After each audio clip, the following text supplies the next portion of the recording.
let's talk a little bit about black body radiation. And before I get into the details of it, I'd like to make a very brief introduction into the history of black body radiation. Back in early 1900s, the pottery experts of the time were only reliant on their eyesight and experience in order to tell the temperature inside their furnaces, as there were no devices such as pyrometers available. And they noticed something very irregular. They realized that whatever the material they put inside their furnaces, at the same given temperature, they all have the same color and brightness, that is their glow. They all show the same glow. And so this sparked a great deal of question. What is happening? What is happening inside the furnaces? How come we are getting this kind of visual? And the scientists of the time, such as Max Planck, they tried to explain this scientifically. And at the time, they couldn't, because classical physics is not enough, which is why quantum mechanics was born.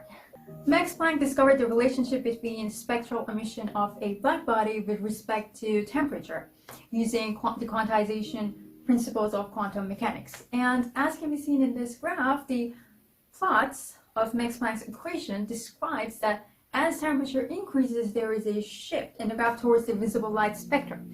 And please note that all of these emissions are in the infrared region of the electromagnetic spectrum at room temperature, which means that even I right now am emitting black body radiation. That is the reason why at about 600 degrees Celsius and above that, all objects begin to glow with the same color, dull red.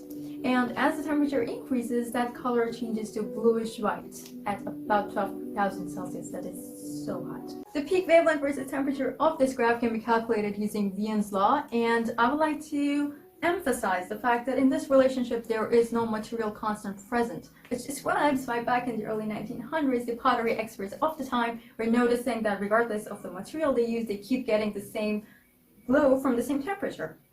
And also there is the concept of emissivity, which does not affect the peak wavelength of the emitted radiations. However, it does impact their intensity.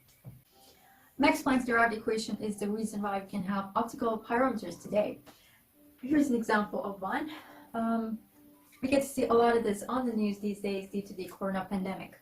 And the best part of these pyrometers is that for health officials, they get to measure a patient's body temperature without having any physical contact with them, as these pyrometers could measure the black body radiation emitted by the patient, that is the infrared emissions, without having any physical contact with them, which makes them perfect for a situation like now. Thank you so much for listening. This was all about black body radiation. It was very basic. I tried to keep it that way. Just let's say tip of the iceberg. Thank you so much for listening, and please stay home. Keep yourself as isolated as possible. Try to avoid crowded places, and hopefully together we get to make it through this devastating time. Stay safe, stay home. Thank you for listening. Bye.